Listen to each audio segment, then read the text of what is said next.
es realidad o no, el debate de lo que es realidad o no es constante.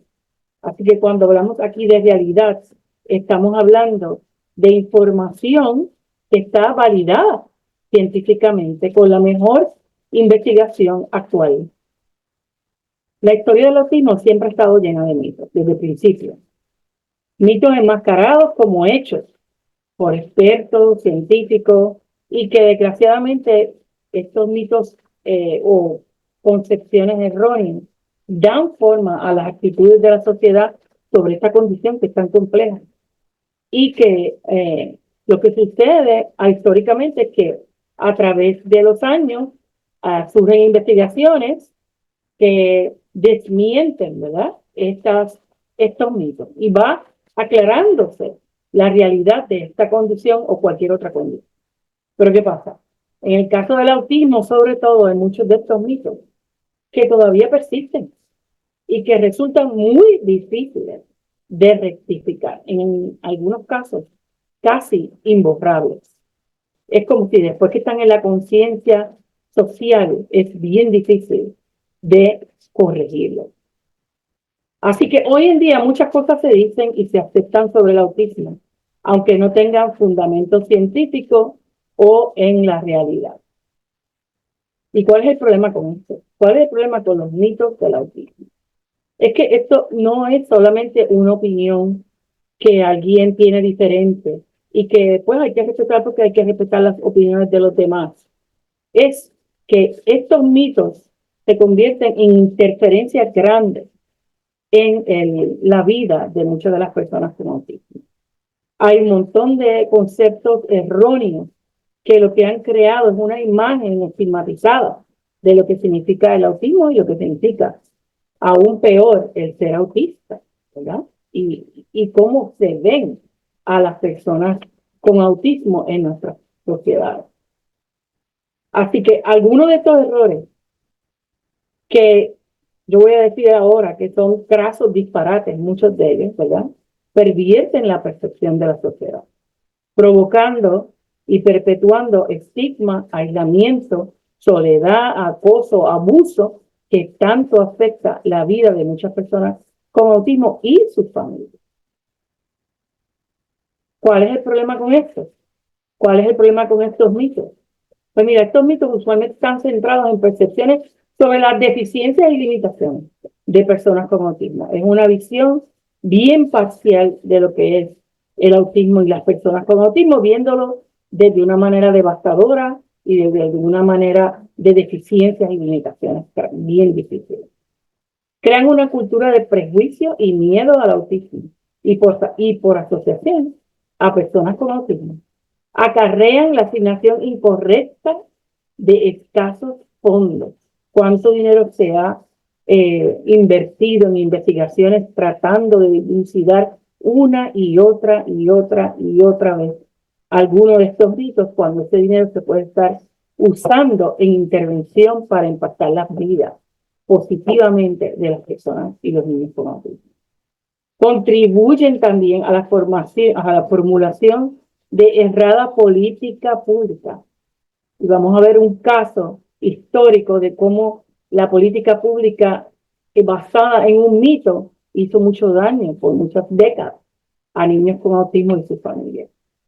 Así que, y lo peor de todo, es que se resisten a morir.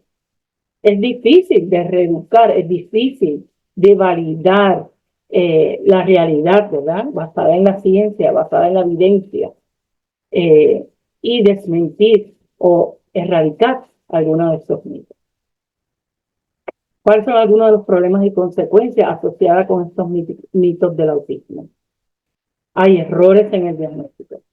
Por desinformación, algunos profesionales que no están especialistas, que no son especialistas, que no están bien informados, pueden diagnosticar erróneamente a niños con el diagnóstico de autismo o evadir un diagnóstico de autismo a niños que sí lo necesitan para recibir los servicios que los van a apoyar.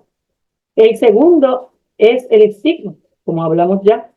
Las personas diagnosticadas con TEA pueden sufrir estigmatización, discriminación, lo vemos en las escuelas por el famoso bullying o acoso, porque otras personas no conocen bien sobre el tema y por esas ideas erróneas que tienen de las personas con autismo.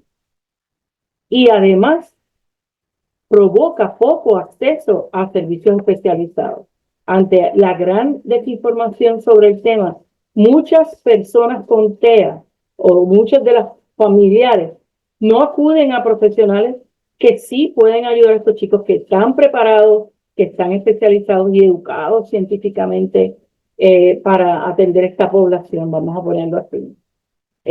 Porque no tienen claro de a quién ir. Aquí, ¿dónde es que tengo que poner mi tiempo y mi dinero y mi esfuerzo?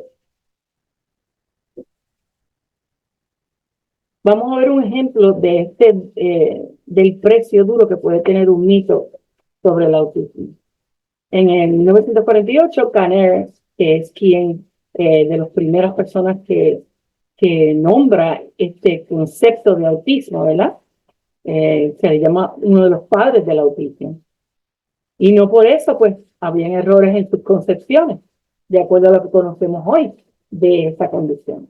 Así que en el 1948 publica en Time Magazine un artículo culpando y determinando que la causa del autismo es la crianza sin afecto, sin amor de los padres.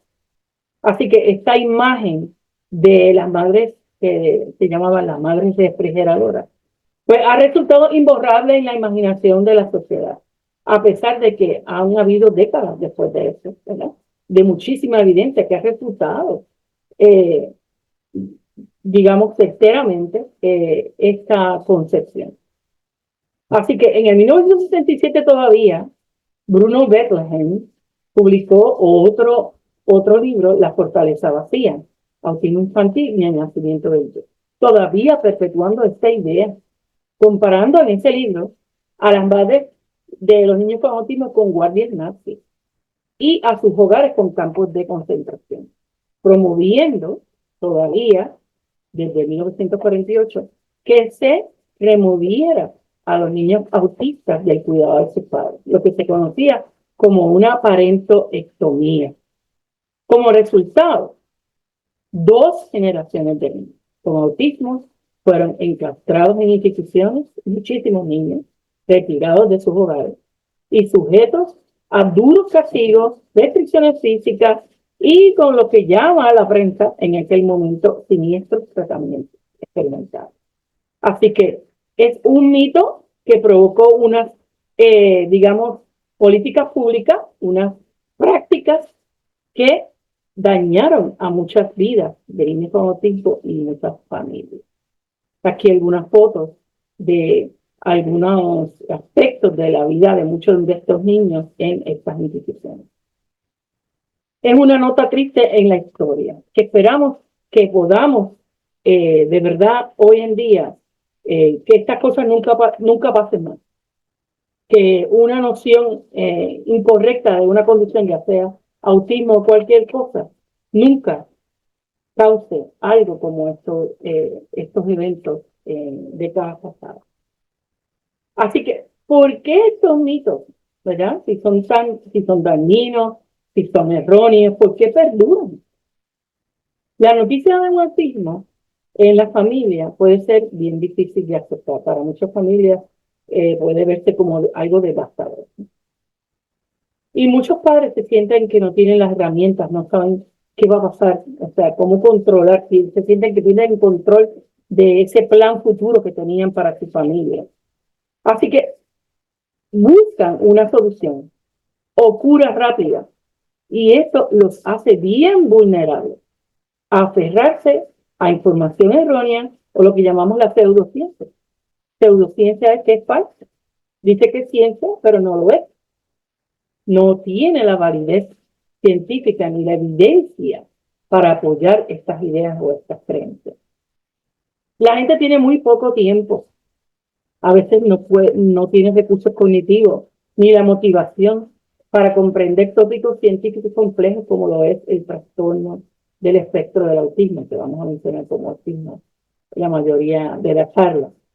Algunos simplemente, pues, es mucho más fácil creer lo que oyen de tus padres, de tus amigos, de la internet, sobre todo cuando te dicen que van a solucionarte el problema, que va a solucionarte el problema. Estos mitos o errores se quedan en la mente de las personas y como en la mente de la sociedad por mucho tiempo. Son bien resistentes a información o evidencia correctiva. Vamos a hablar de 3 mayores categorías sobre mitos del autismo, ¿verdad? Primer mito, primera categoría son los mitos sobre la conceptualización de este trastorno. ¿Qué es el autismo? ¿Cómo se ven y cómo se comportan las personas con TEA? La segunda clasificación que vamos a mirar hoy es los mitos sobre la etiología o la supuesta etiología o causas del autismo.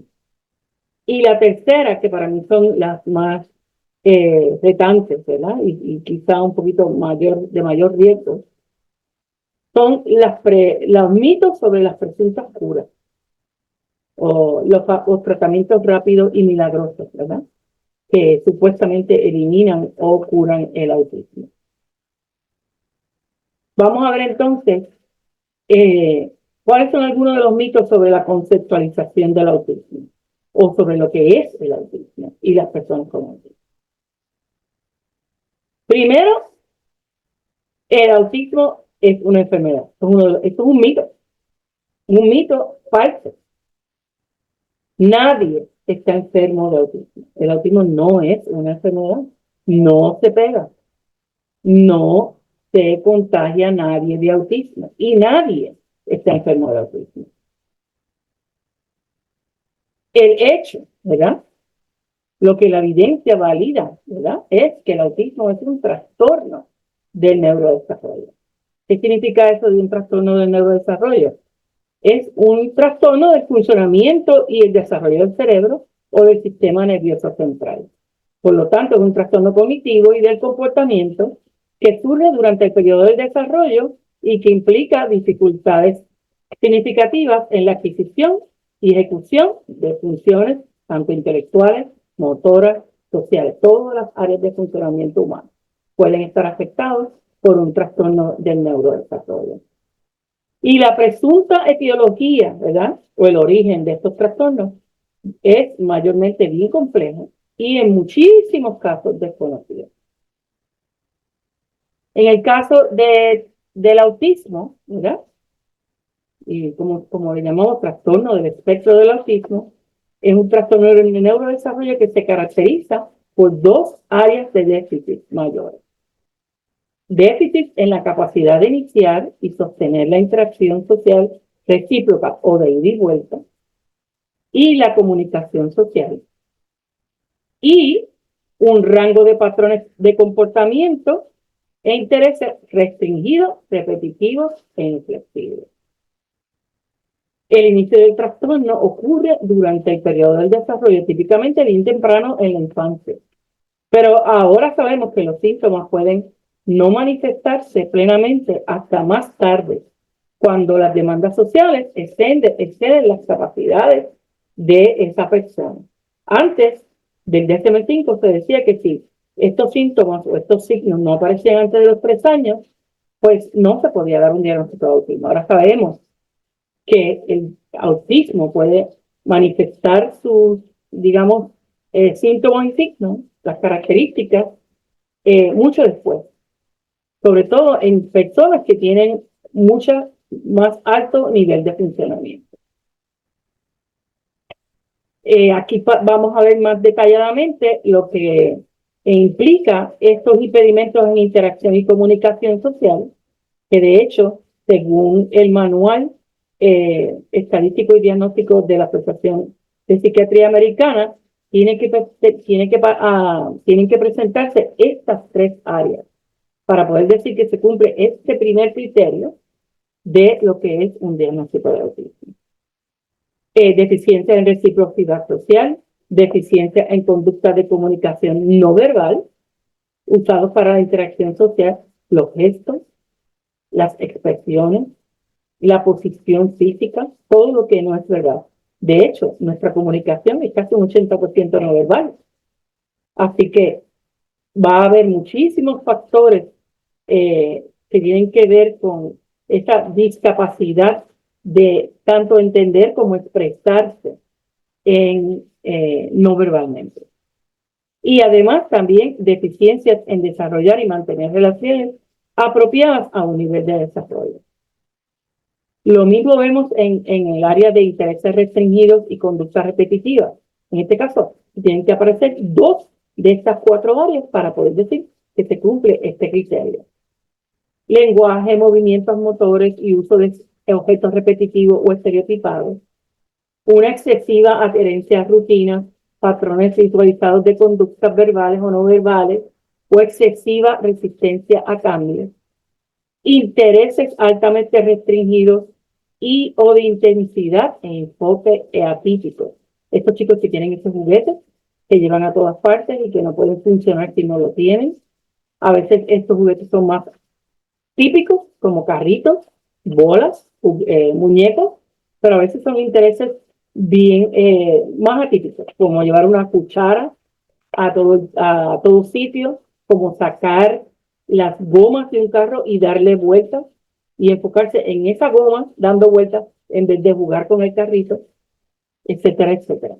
Cuando hablamos de conductas repetitivas, no solamente hablamos del famoso aleteo o dar vueltas en el mismo lugar, sino que también son conductas repetitivas y estereotipadas de manera de lenguaje. La ecolalia, repetir lo que oyen de una manera fuera de contexto.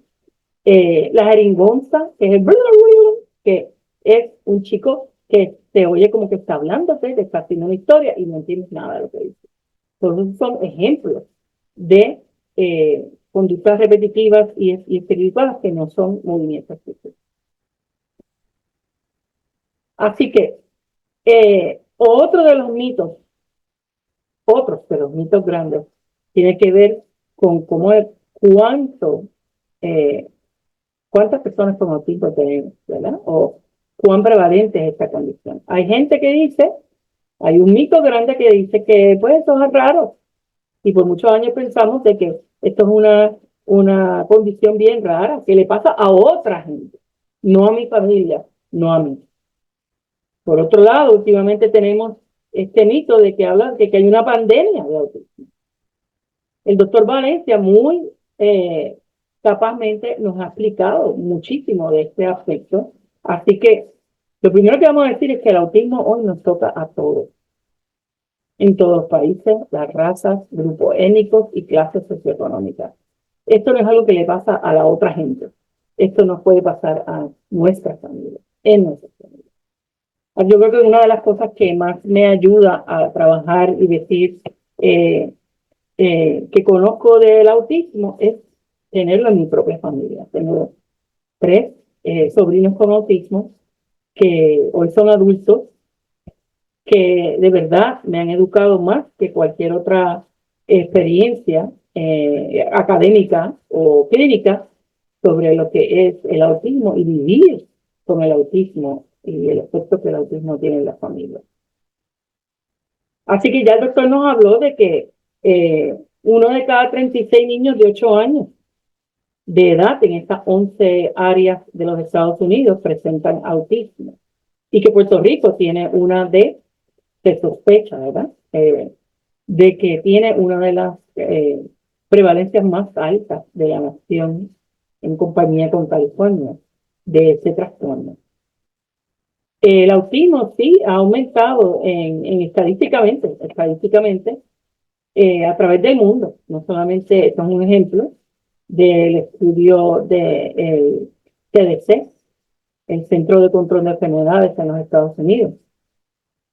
Y podríamos ver que la prevalencia de autismo desde el 2020, desde el 2000, ha crecido un 317%.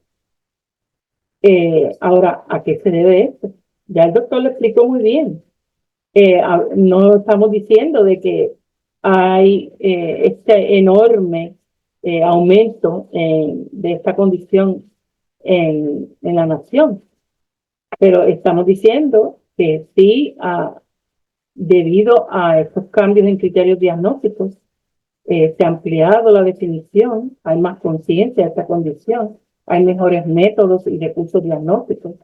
La concienciación en la sociedad y en el mundo clínico, ¿verdad?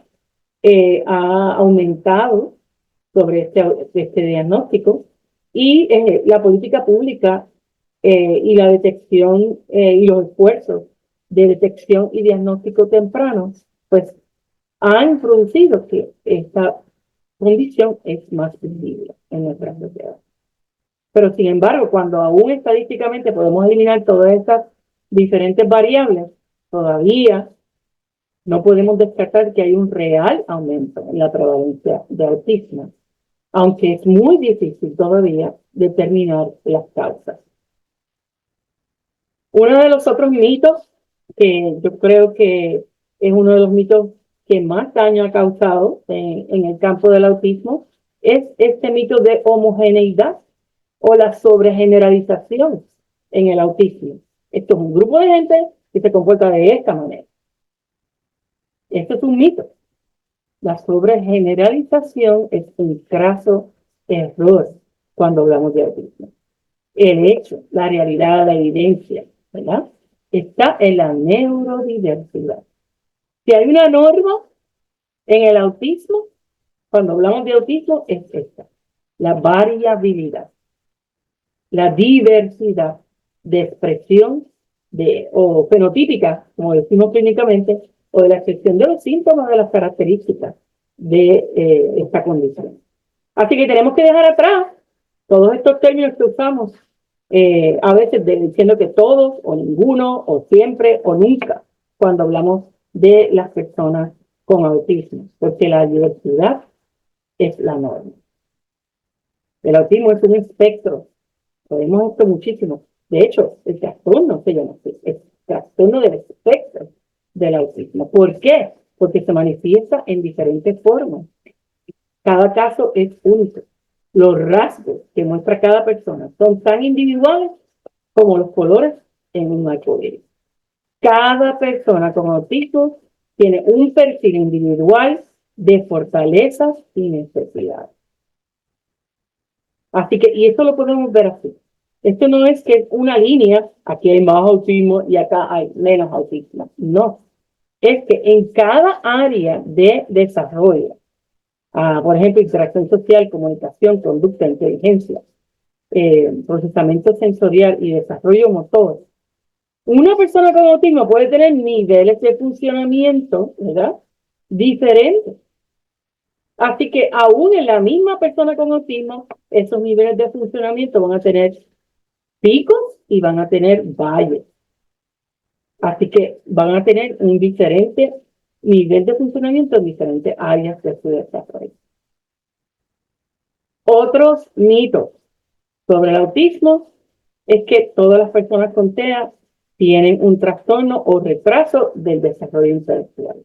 De hecho, tú pones la palabra toda al frente de cualquier expresión hablando sobre el autismo y ya lo haces un mito o lo haces algo que es refutable por la evidencia. O decir que todas las personas con TEA o con autismo tienen habilidades extraordinarias y que son genios. Ambas son falsas.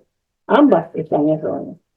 Así que el hecho es que algunas personas con TEA, de un 30 a un 40%, como ya el doctor Valencia mencionó, presentan también un trastorno del desarrollo intelectual concurrentemente. No es una característica de autismo. No es una característica universal. El trastorno de desarrollo intelectual es una condición concurrente en un 30 a un 40%. Existen personas autistas con inteligencia promedio e incluso con habilidades intelectuales superiores a la media. Así que las habilidades de aprendizaje, razonamiento, solución de problemas de las personas con autismo va a variar desde ser superdotado hasta presentar severas dificultades.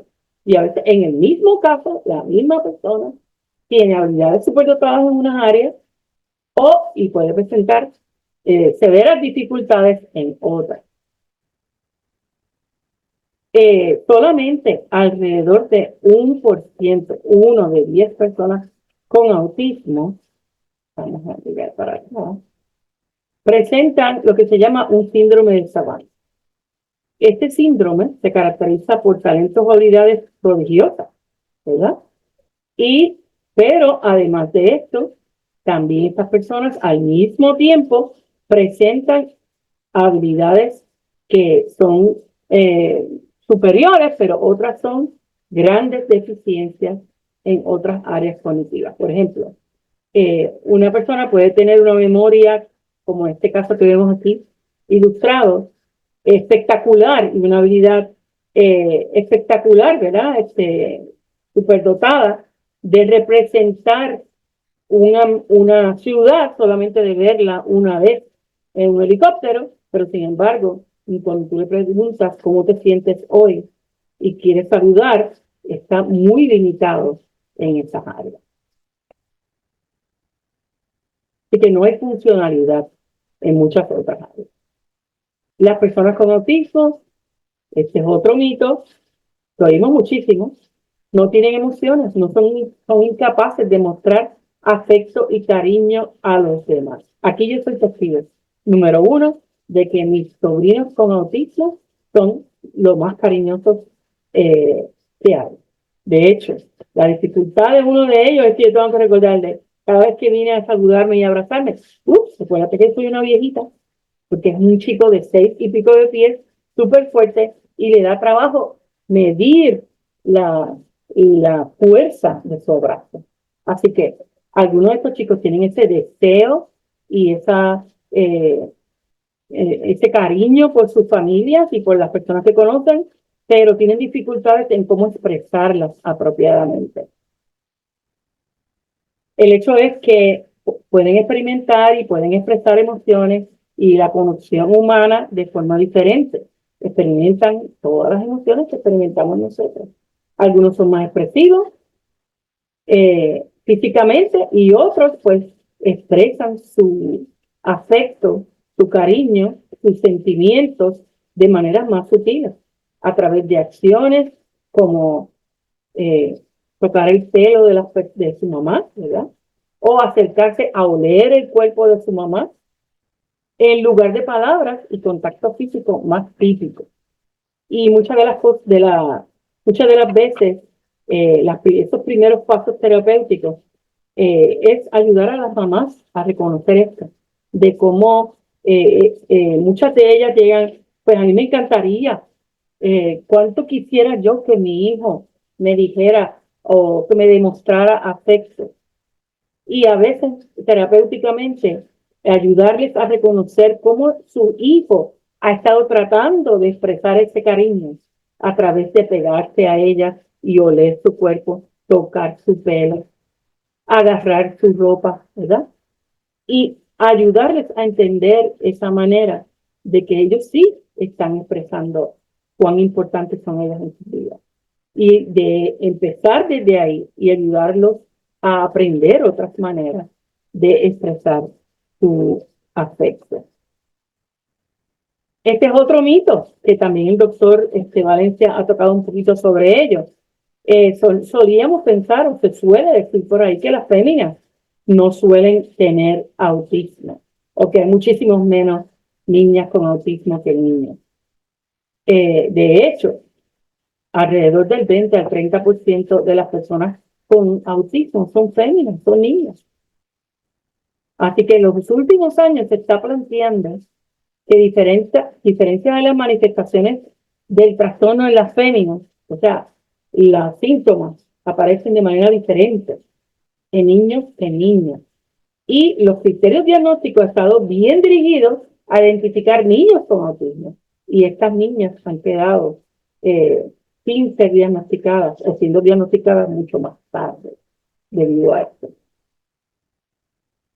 De hecho, en el Centro de Ponceño de Autismo hemos visto esta diferencia que menciona las investigaciones del CDC, de que el número de niñas que son referidas y que entonces reciben un diagnóstico de autismo ha sido mayor. De hecho, el año pasado, el 31% de los casos que se diagnosticaron con autismo en nuestro centro fueron niños, lo que significa un aumento de casos en años anteriores.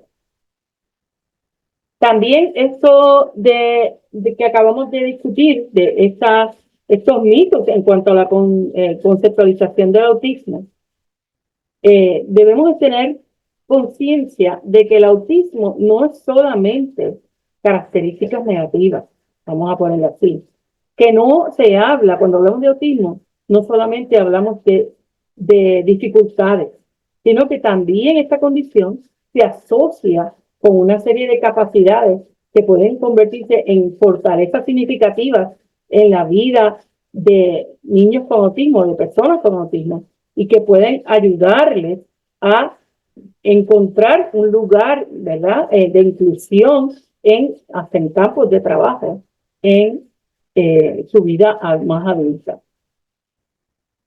Así que tenemos que recordar, y me encantó que Luis Daniel nos llevó a reflexionar en eso bien temprano esta mañana, sobre lo que significa tener autismo, lo que significa ser autista, que no es considerarse una persona fuera totalmente de la sociedad y lo normal, ¿verdad?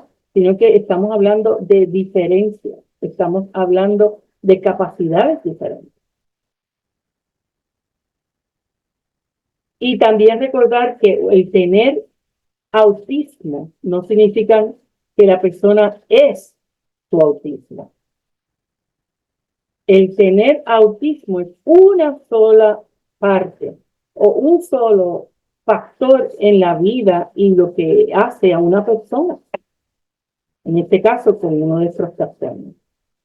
Las personas con autismo sí se comunican, aunque se pueden comunicar de manera diferente, que son otros mitos que estamos también derribando.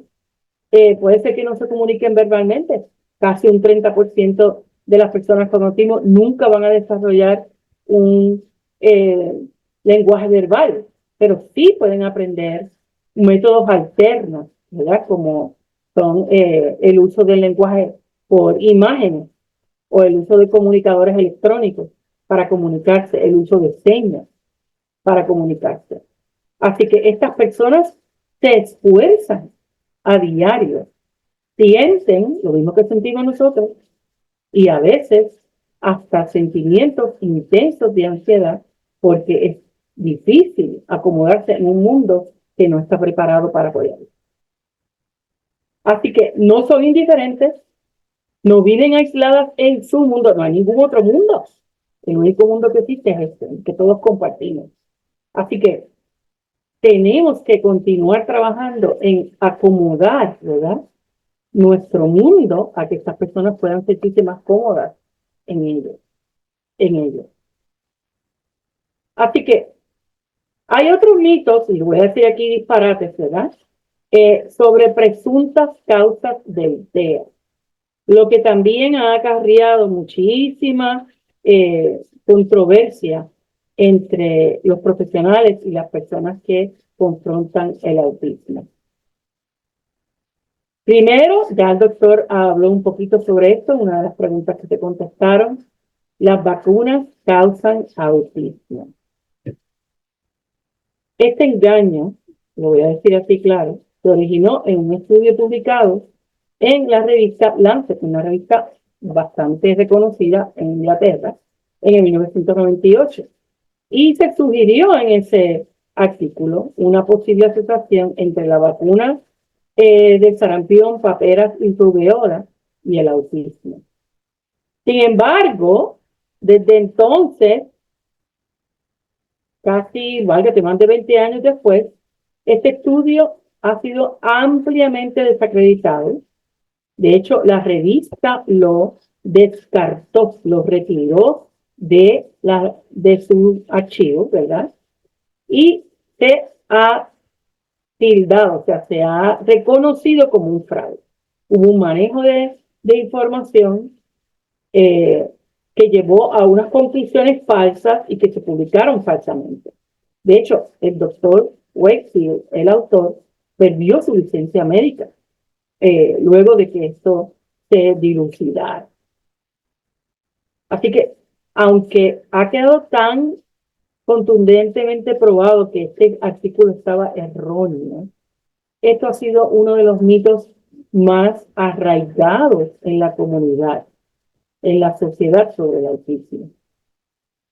El hecho es, contundentemente hoy, porque cuando digo contundentemente es que hay cientos de artículos en diferentes áreas de conocimiento, tanto en estadísticas como en microbiología, como en neurociencia, etcétera, etcétera, que vuelven a eh, validar que no hay ninguna conexión causal entre las vacunas y el autismo.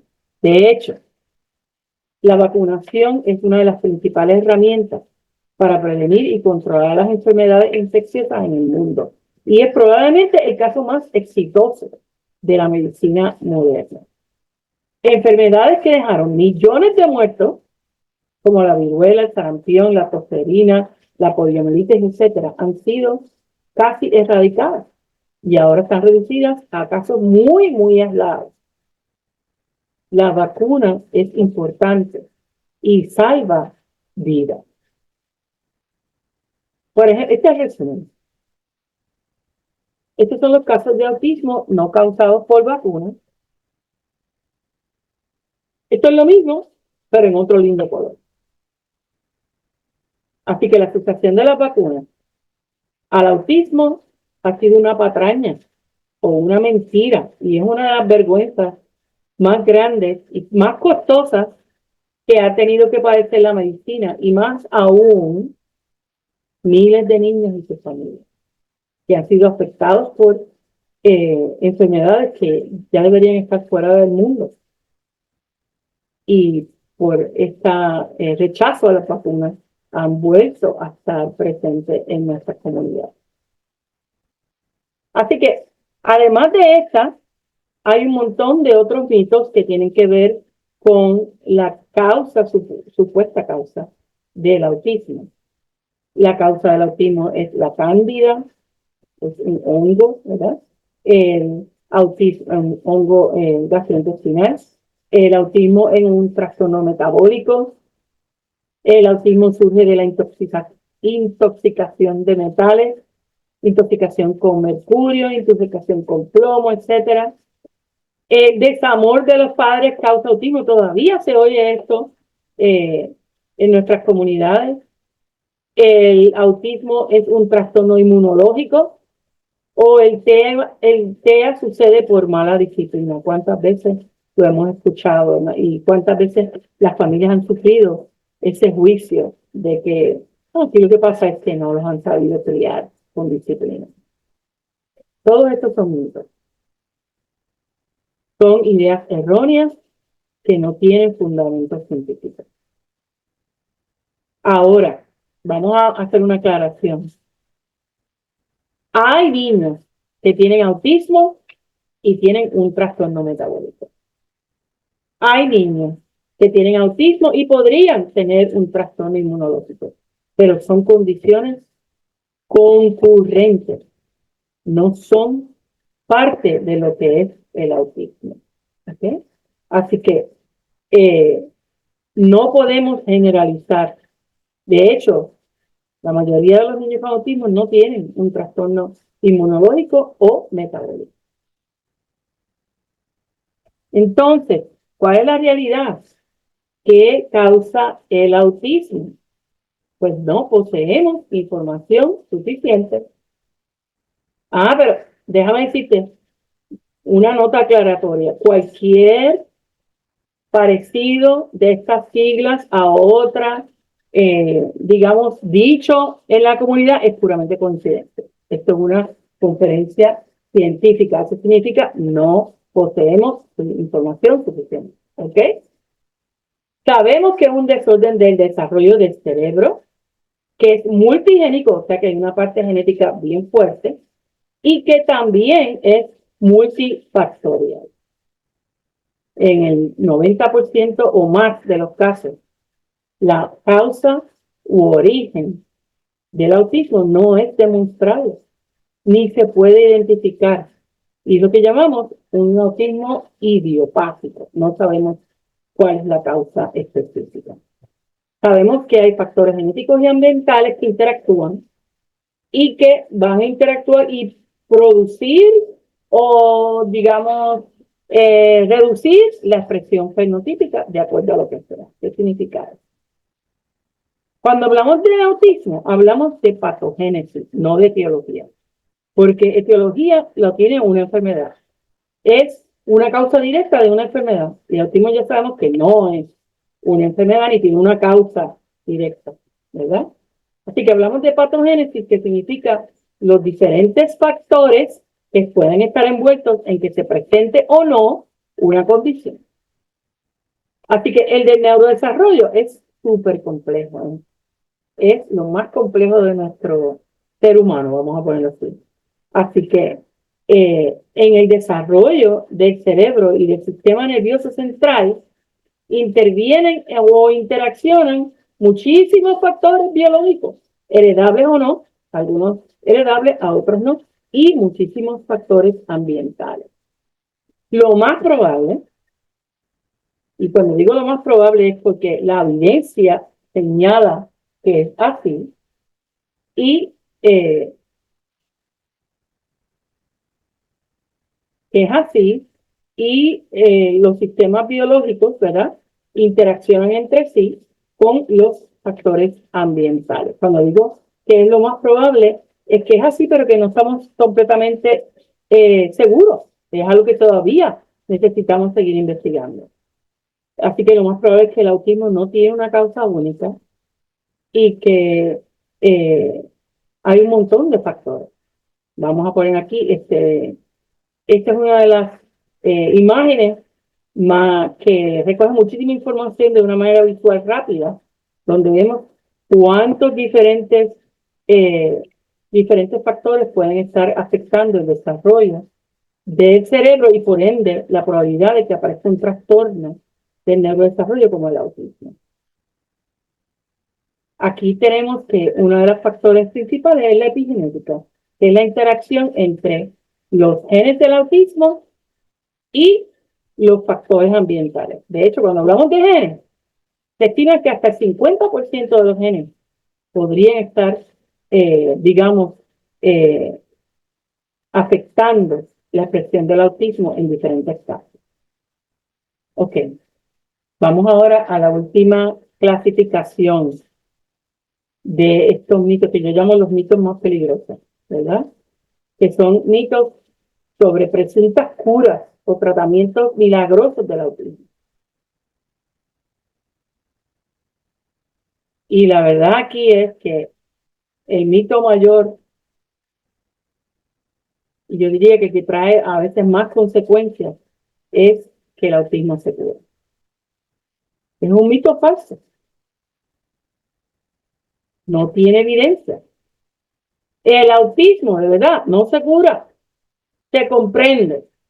Y hay una campaña hermosa en la internet, y aquí les muestro algunos de estos afiches de esta campaña, que dice, el ser uno mismo no necesita cura. El tener autismo es ser diferente. Es tener un cerebro que funciona de manera diferente a la típica. Y no se cura. Permanece con nosotros, permanece con la persona a través de toda su vida. Hay un montón de tratamientos, ¿verdad? Que, que supuestamente dicen que pueden curar el autismo, que carecen de evidencia científica. De hecho, te puedo decir claramente hoy que no funcionan en relación a los síntomas centrales del autismo. Y a menudo se presentan como soluciones o curas. Y estos que tienen las estrellitas amarillas es que tienen riesgos de salud, como, digamos, excesos de vitamina 12 o dietas que inducen cafeína en ocasiones cuando el niño no tiene ningún problema metabólico y se impone una dieta sin gluten y cafeína, puede causar problemas de salud, ¿verdad? Y hay muchos de estos niños con autismo que comen ciertas cosas nada más, que tienen unas preferencias alimenticias bien específicas. Y si le vamos a retirar estos mismos alimentos que son tus favoritos, puede causar problemas de salud. Y otros. Y déjame decirte, el decir que no curan el autismo, no quiere decir que algunas de estas, digamos, acercamientos de tratamiento no puedan ayudar en algún aspecto a la vida de un niño con autismo. Si hay un niño con autismo que tiene una deficiencia real, concurrente, no es que sea el autismo, de vitamina B12, definitivamente. Si esa deficiencia se atiende, ese niño va a estar más saludable, más disponible para tratamiento y más disponible para progresar en su desarrollo. ¿Pero va a curar el autismo? Absolutamente no. Y aunque algunos de estos tratamientos que no curan el autismo, ¿verdad? Que no van a ser solución para el autismo, quizás no sean perjudiciales para la salud del niño, sin embargo, a veces sí tienen un aspecto bien perjudicial en el bolsillo de la familia. Son usualmente bien caros y las familias ponen muchas esperanzas en esto y no dan los resultados que se están diciendo que van a dar. Los peores de estos, que de verdad son los más peligrosos, es esta lista. Porque son tratamientos, de hecho, que están, el FDA, Food and Drug Administration de los Estados Unidos, los prohíbe en tratamientos de autismo. Una persona puede perder su licencia por usar alguno de estos supuestamente curas. Quelación, que es el retiro de los, digamos, metales del cuerpo. Hay niños que han muerto por este procedimiento, ya que ha causado problemas cardíacos severos, porque al supuestamente querer eliminar el mercurio o el plomo, que supuestamente, ¿verdad? Falsamente se dice que causa el autismo, estos chicos eliminan todos los metales del cuerpo y puede causar grandes daños. Lo mismo la terapia de apego o contención. Las enemas de cloro. Dice que no, que eso es imposible. Búscalo en internet. Lo dice, enemas de cloro para curar el autismo. Y hay niños que han tenido sistemas gastrointestinales perforados, grandes daños de salud por estas enemas. Cámara hiperbárica de oxígeno, castración química y el uso de marihuana y cannabis, etcétera, etcétera. También tenemos los falsos profetas, ¿verdad? Muchos de esos son falsos profetas. Estas teorías, estas curas, se convierten en grandes negocios bien lucrativos. Y quienes se lucran de los bolsillos limitados y se lucran de las preocupaciones y de la desesperanza de muchas familias. Y para mí esto es casi criminal. Digo, es criminal. Debería ser mucho más regulado.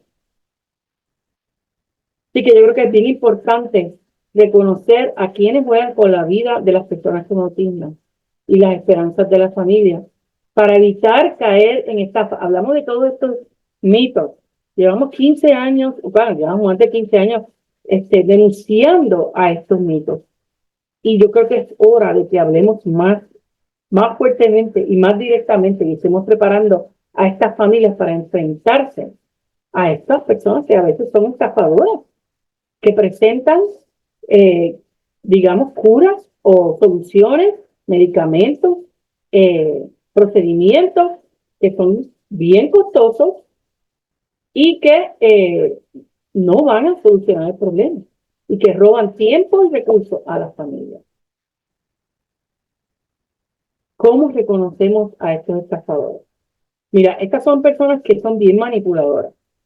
Y las primeras cosas que dicen, si tú no coges este tratamiento y tú nos pones porque hemos oído aquí en el centro también, me dijeron que si yo no ponía una hipoteca en mi casa para poder pagar $3,000 de estos suplementos mensuales, quería decir que yo no estaba poniendo la salud de mi hijo como prioridad. Estaba poniendo mi casa como prioridad. Wow, estas son palabras fuertes. Pero lo hemos oído una y otra vez en nuestras oficinas. Así que eso es una manipulación y una tendencia a hacer sentir a los padres culpables si no adquieren estos productos. El tratamiento sirve para todo, no solamente para autismo, usualmente eso sirve para todo, para la ansiedad, para los problemas de conducta, que va a resolver todos los problemas que tienen con el niño. Critican fuertemente a la ciencia, a la farmacéutica, a todo lo que está regulado por el gobierno. Todo es malo, excepto lo que ellos venden, ¿verdad? Hostigan a las familias con propaganda. A veces esos correos electrónicos están llenos de propaganda negativa de estos o de las terapias certificadas y propaganda fuerte, agresiva de sus productos. Otra de las cosas es que si esto no funciona es culpa de los papás. No hay ninguna responsabilidad de parte de esa compañía. Cuando algo no funciona es porque los papás no supieron hacerlo correctamente. Afirman que funciona o cura o mejora drásticamente todos los casos de autismo. Sabemos que cada caso de autismo es único, que tiene sus particularidades, que tiene sus condiciones concurrentes particulares, que va a necesitar una intervención bien individualizada, pero ellos dicen que la cura lo cura a todos. ¿Okay? Hacen ver al autismo como algo devastador y su producto como la recuperación milagrosa, como que es un método confiable, como que es efectivo 100%.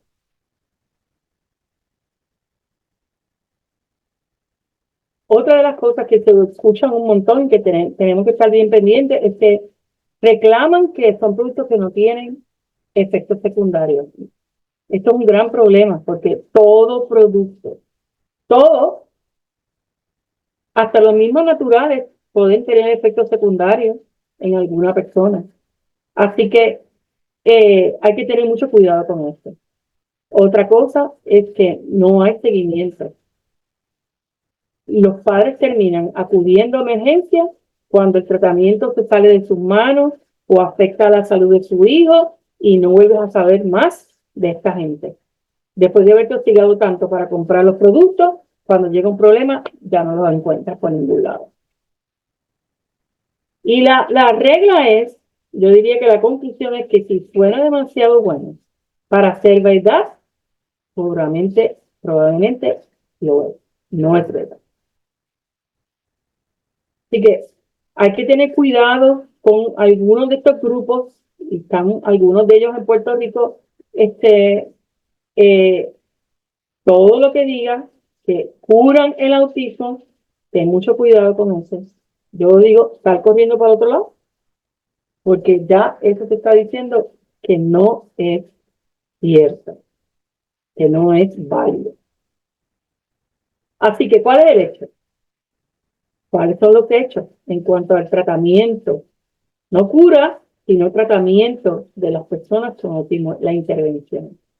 El TEA va a acompañar a la persona durante toda su vida.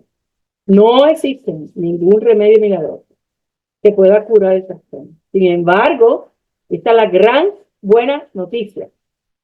La calidad de vida de quienes lo presentan puede mejorar muchísimo con tratamientos basados en evidencia que fomenten sus fortalezas, sus competencias y habilidades para así adaptarse mejor y poder ser exitosos en su entorno comunitario y en su entorno familiar. Aunque no existe cura para el TEA, ¿verdad? Para el autismo, la mayoría de los niños con TEA muestran gran mejoría en sus síntomas con una intervención adecuada e intensiva. Esto coge tiempo y coge esfuerzo. Algunos niños progresan mucho y pueden tener éxito en las aulas ordinarias y vivir como adultos independientes y exitosos. Sin embargo, la mayoría de las personas con autismo van a continuar requiriendo algún nivel de apoyo a lo largo del tiempo y eso varía desde el mínimo a bien significativo. Y el gran reto que tenemos en Puerto Rico, como ya estuvimos hablando anteriormente, la pregunta que se presentó al doctor Valencia es la falta de servicios para adultos y que no hay suficientes servicios para lograr esa intervención temprana y intensa que es necesario para que estos chicos logren su máximo potencial. Las metas de la intervención no son las duras, pero sí hay unas metas serias en la intervención de niños y personas con autismo. Minimizar las dificultades centrales que ya hablamos de que son en comunicación social y en interacción social y en esos patrones restrictivos de conducta, facilitar el desarrollo y aprendizaje, promocionar la socialización, reducir las conductas problemas y definitivamente educar y apoyar a las familias. Súper importante. Nosotros no podemos hablar de atender a niños con autismo si no se atienden las necesidades de la familia, que son los principales interventores, vamos a poner así, los principales terapeutas de estos chicos. Vamos a ponerlo así. A veces nosotros estamos 1, 2, 3 horas a la semana con estos chicos en nuestro, digamos, eh, centros de terapia, pero quienes están 24/7 con este chico es la familia. Ellos son los grandes héroes de esta historia. Las metas de los servicios para niños con TEA se centran en maximizar la independencia funcional y la calidad de vida en el ambiente familiar y la comunidad. No existe ninguna panacea, una solución para todo. Lo que para uno funciona, para otros, nada que ver. La más valiosa evidencia de que es efectivo de una intervención es ese progreso que el chico va a estar mostrando, 1 a 1. Y lo más importante aquí, si algo vamos a aprender de intervención en el día de hoy, de tratamiento de niños con autismo, es que la intervención temprana es vital. La relevancia es monumental. La diferencia en funcionamiento a través de la vida de un chico que logra esa intervención temprana efectiva es monumental. Y ahí deben estar nuestros intereses y esfuerzos en lograr una intervención temprana y lo más efectiva posible.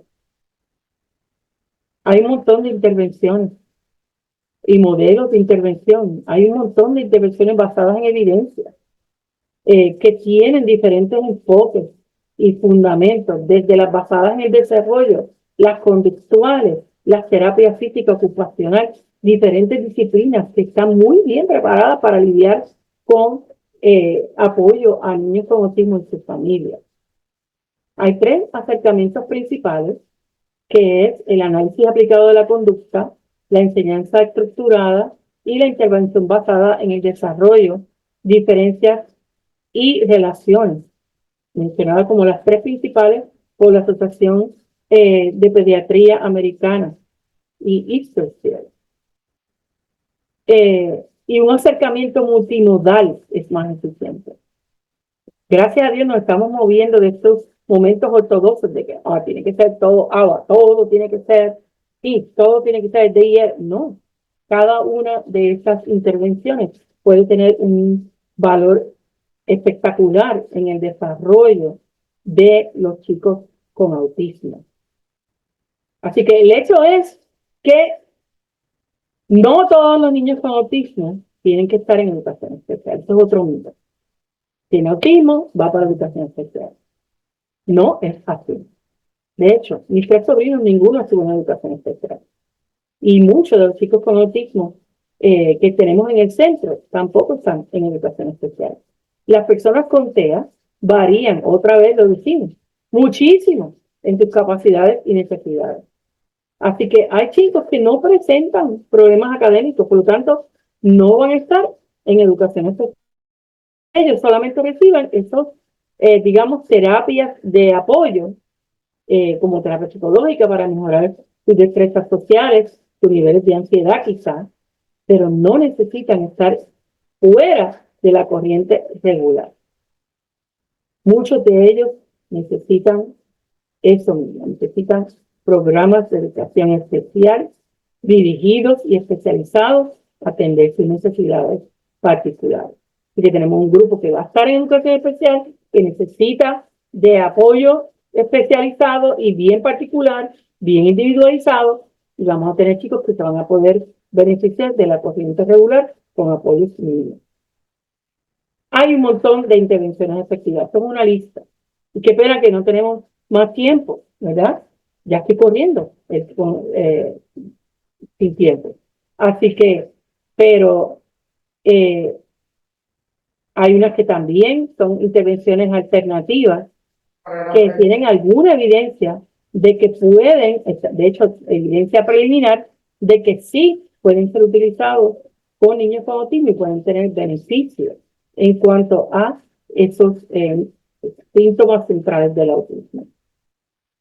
Ahora, no importa cuál método estemos siguiendo, qué terapias estemos utilizando, la intervención efectiva para niños con autismo tiene que evolucionar dinámicamente entre unos continuos bidireccionales de acuerdo a las necesidades de cada niño, de acuerdo a las necesidades de cada niño en un momento específico de su vida. Vamos a ponerlo así.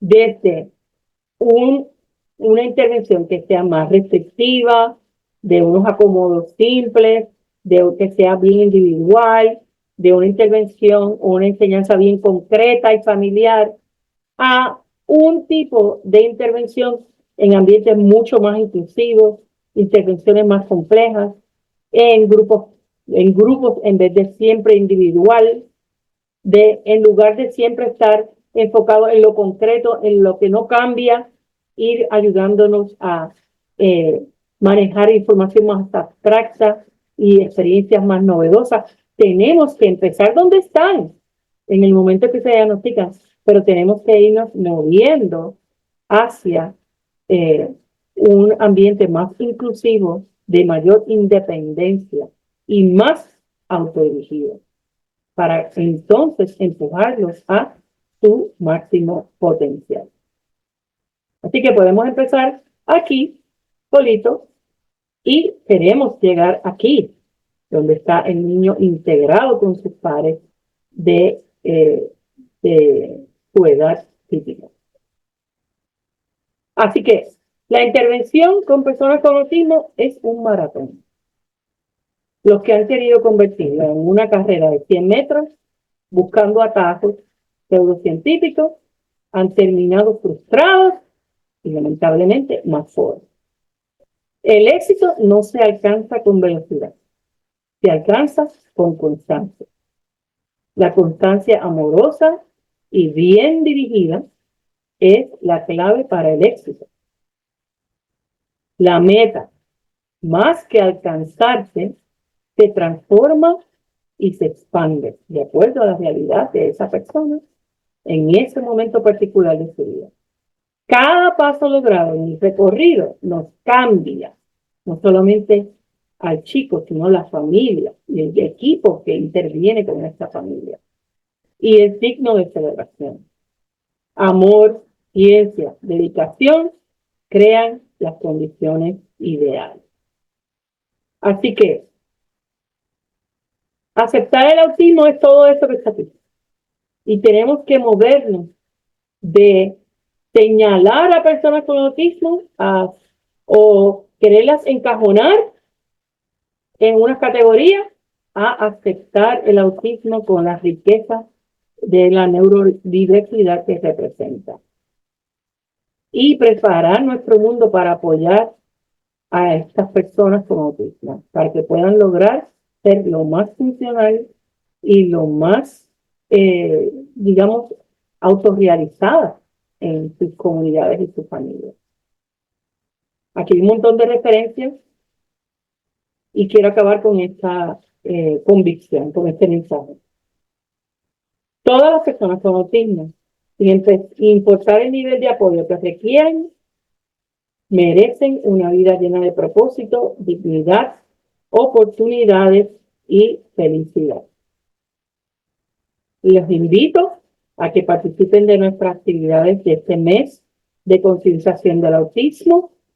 Lo van a recibir en sus presentaciones. Ahí tienen información. El día 2 tenemos la fiesta familiar celebrando las familias tocadas por el autismo en Ponce, en el Coliseo Salvador D. Hall, de 9 a 12, con muchísimas actividades para tanto para los niños como muchísima información para las familias. Y tenemos nuestro simposio, la inclusión es la solución. Pueden registrarse hoy, lo antes posible, que ya se están acabando los lugares. Acompáñanos a continuar aprendiendo sobre lo que es el autismo y cómo lograr esta gran misión que es la inclusión de estas personas en nuestra sociedad. Muchísimas gracias por su atención y sigamos derrumbando los mitos del autismo. Gracias a la doctora Delis. Ahora vamos a dejar a Iris Rivera, administradora de APNI, quien le va a estar realizando las preguntas que se han hecho con relación a esta importante y valiosa información que ha ofrecido la doctora. Adelante, Iris.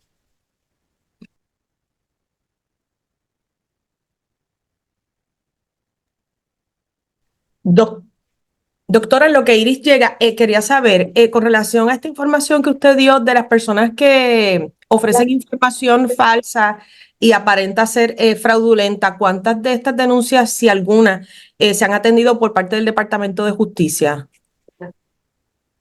Sí, perdona. No tengo esa información, pero sí te puedo decir que una de las causas por las que estos mitos se siguen perdurando es porque no solamente en Puerto Rico, sino en los Estados Unidos también y en América Latina, hay muy poca intervención judicial en cuanto a esto. Y hay muy poca regulación de lo que llamamos la medicina natural o las alternativas, ¿verdad? Y no son muy cuidadosamente reguladas, por lo que muchas de estas compañías fraudulentas se lucran. Ya está con nosotros Iris Rivera, así que ella va a continuar realizándole y formulándole las otras preguntas que ya los participantes, ¿verdad?, que han estado a lo largo de esta conferencia y escuchando la valiosa información que usted ha ofrecido, pues tienen como interrogante. Sí, buenos días, doctora. ¿Cómo está? Un gusto verla y conocerla, ¿verdad? Físicamente. Comenzamos con un comentario que dice: qué bueno que pertenece al comité asesor. Es importante que nos brinde herramientas a los maestros de la sala regular para trabajar con estudiantes con autismo o posicionales desafiantes. A veces nos dejan solo en los procesos. El programa de educación especial se está enfocando en llenar documentos y cumplir con procesos y descuidan lo que es verdaderamente importante, que es la atención al estudiante. No veo cuál es la pregunta, pero déjame decirte que esta persona hace eco de las preocupaciones de muchas personas en Puerto Rico, no solamente en el campo de la educación, pero también en el campo de la salud, de que definitivamente necesitamos aumentar los recursos y los apoyos para los profesionales y para las familias también de personas con autismo en Puerto Rico. Ok, dice, ¿desde qué edad se puede diagnosticar el autismo? Esto es bien individualizado. No hay nada, como dijimos, no hay nada generalizado. Pero sí podemos hacer un diagnóstico bien certero a los 18 meses, sobre todo en los chicos con síntomas más complejos y más severos. Niños bien pequeños, nosotros vemos niños bien pequeñitos, desde 6 meses, hemos visto aquí, no se diagnostican con autismo, pero sí se empieza a trabajar si hay algún riesgo de que esto pueda ser un caso de autismo. Se empieza a trabajar desde que se contacta a la familia con nosotros, trabajando para reducir esa sintomatología. Dicen, ¿por qué con frecuencia ocurre que aunque los padres y los maestros identifican algunos rasgos, cuando se realiza la evaluación, el profesional solo indica pinceladas, pero no da un diagnóstico oficial? Esto también es algo bien difícil de contestar, pero yo sí te puedo decir que hay muchos profesionales que no tienen la preparación para, eh, para hacer un diagnóstico certero, por un lado. Y por otro lado te digo de que hay muchos síntomas que pueden parecer autismo pero puede llegar hasta la conclusión de que, muy bien informada en muchas ocasiones, de que es algo diferente a lo que está pasando. No hay ningún síntoma que solamente sea de autismo, vamos a ponerlo así. Ni hay ningún niño que tenga todos los síntomas de autismo. Así que,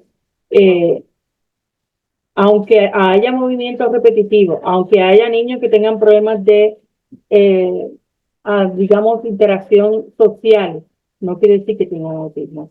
Hay que mirar todo el cuadro, ¿verdad?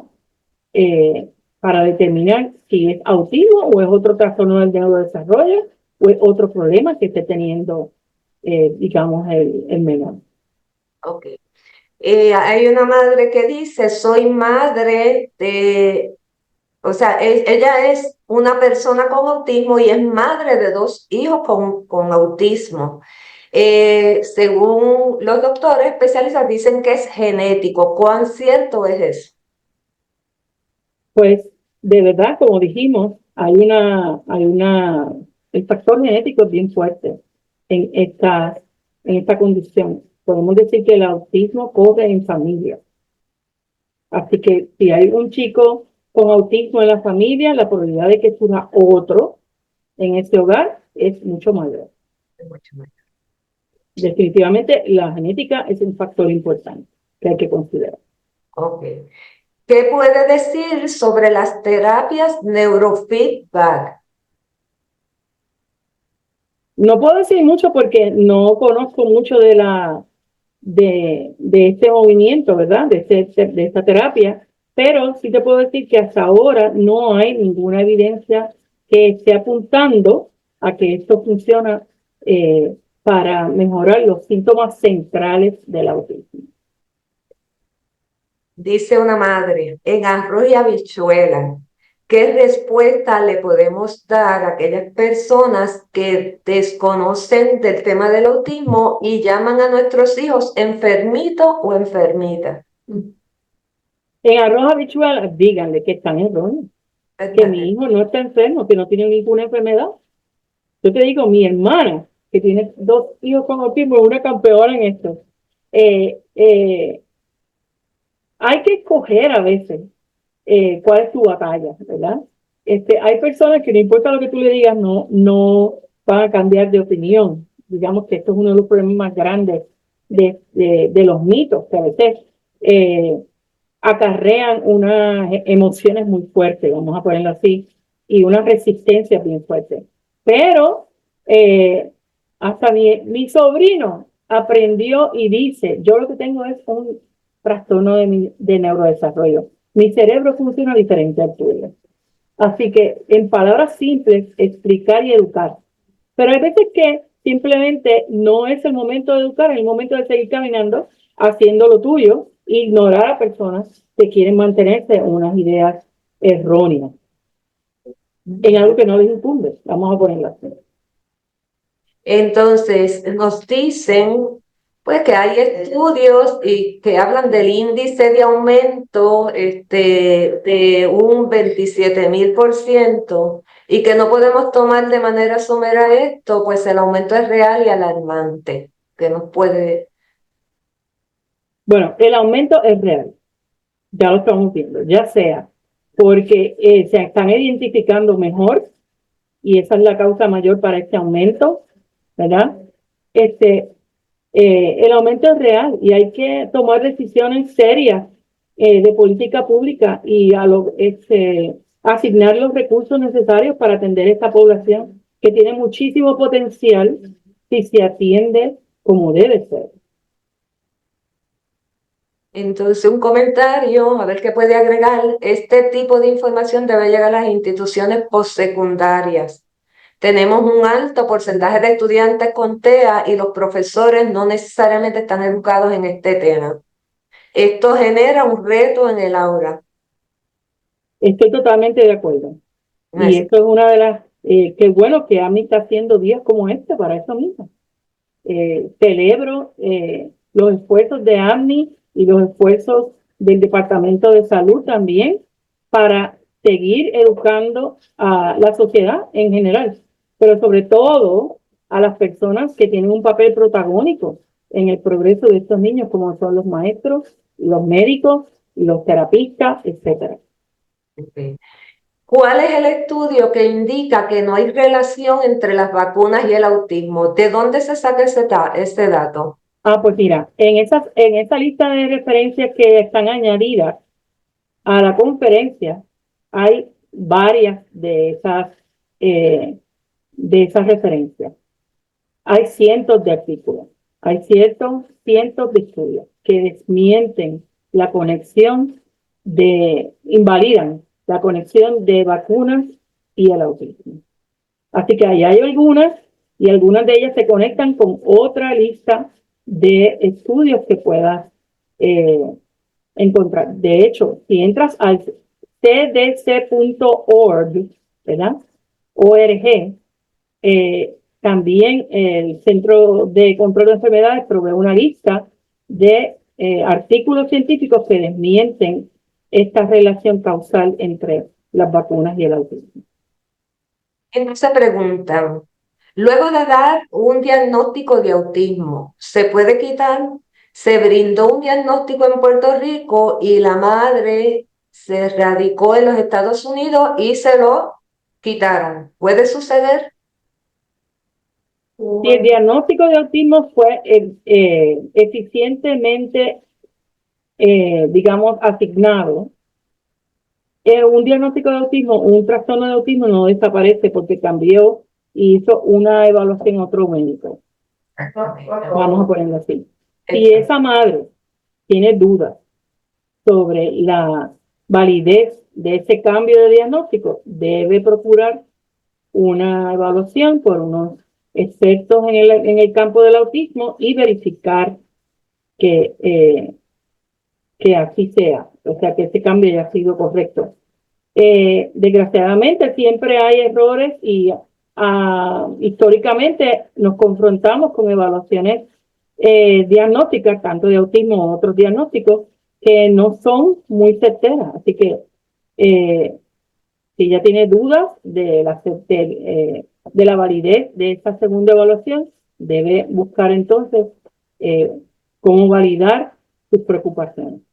Déjame decirte que las investigaciones una y otra vez nos dicen que cuando los papás tienen una preocupación y localizan una dificultad, la mayoría de las veces cuando se lleva a cabo una evaluación profesional, eso mismo es lo que resulta en los resultados de esa evaluación.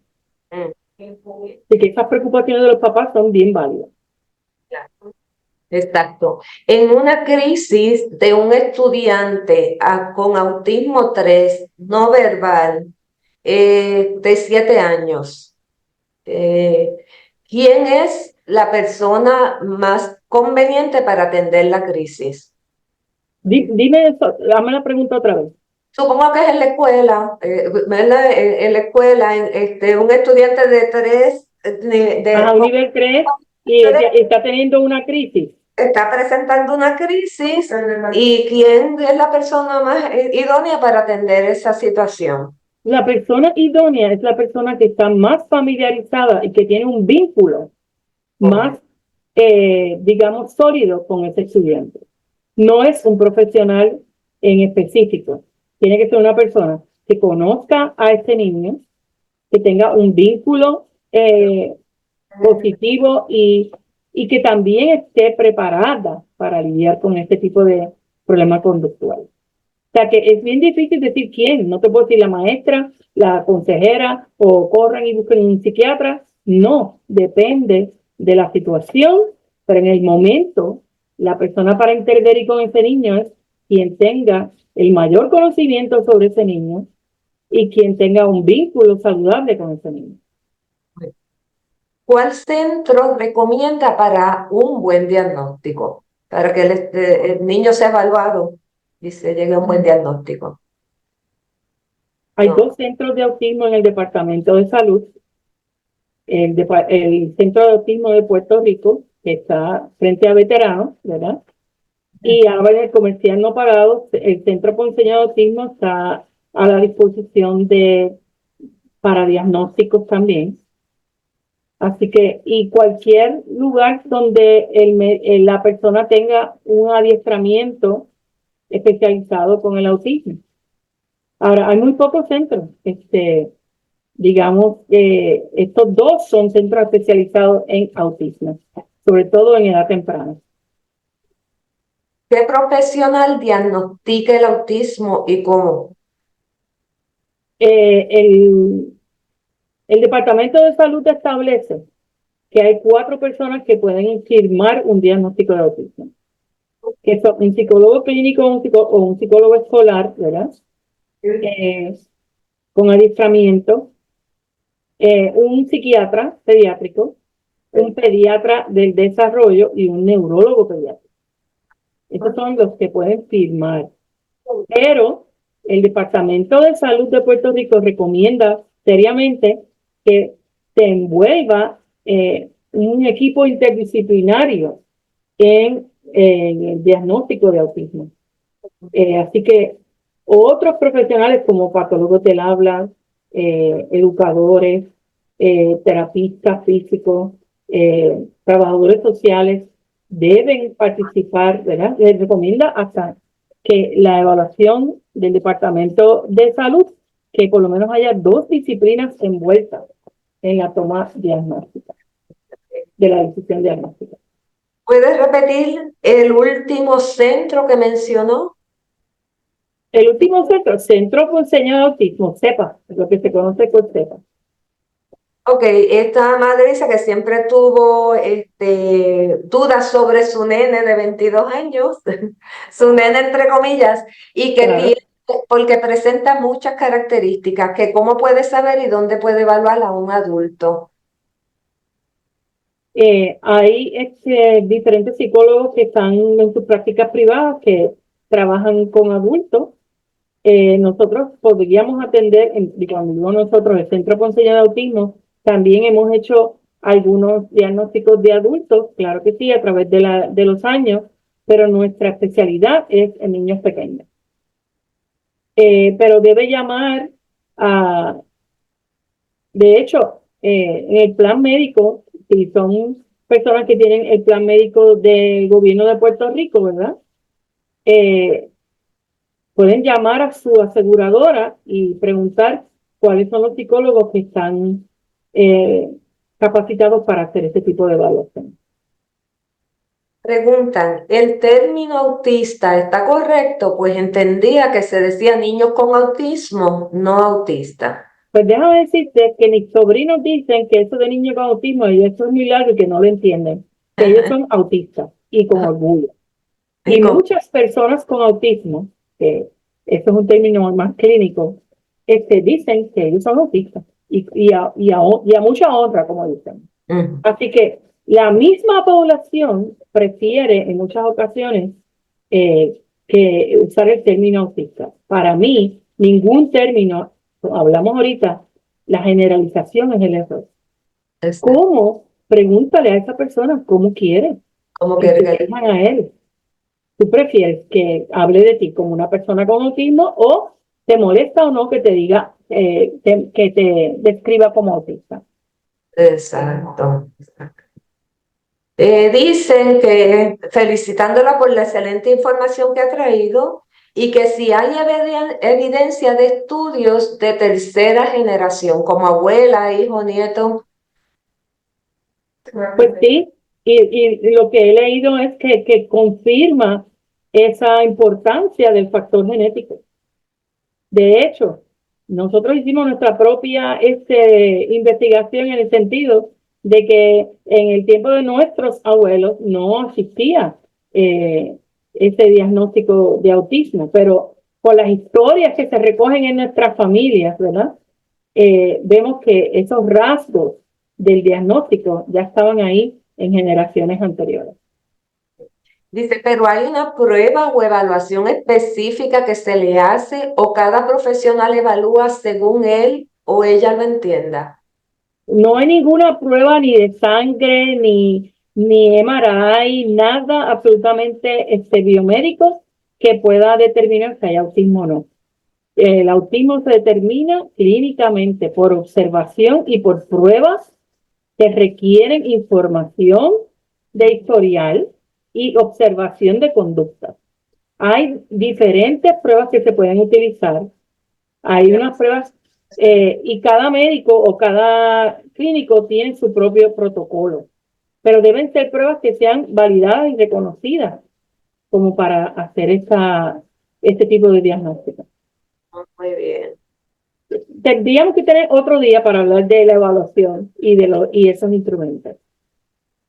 Así que yo creo que eso es todo por el momento, doctora. De verdad que ha sido una presentación maravillosa. Yo creo que se nos aclararon muchas dudas que esperamos que se derrumben, ¿verdad? Todos esos mitos y que podamos ver a la persona con autismo como una persona capaz, ¿verdad? Que tiene diversos niveles de funcionamiento y que podamos ayudarlos para desarrollarlos al máximo. Así que le agradecemos su tiempo, su disponibilidad y gracias por todo, por su colaboración. Pues bueno, con muchísimo gusto. Buen día.